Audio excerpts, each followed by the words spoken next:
Is the under the sink storage that was actually sent to me. So you have two different layers. You have the bottom that you can slide.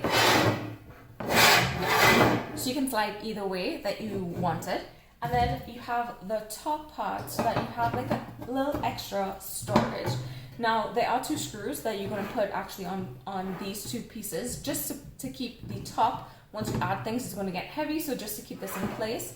And now because you have different options at the bottom here, there are 4 different screws, so 2 here and 2 here, both on each side. You could kind of decide which way you want it to slide, and what those screws are essentially for is to stop it from actually sliding all the way out.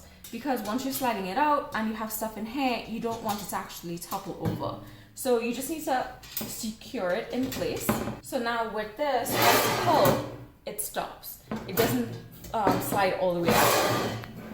Now you can actually use the storage just like this, or it actually comes with 2 plastic pieces so that if you have anything small, it does not go through the grate.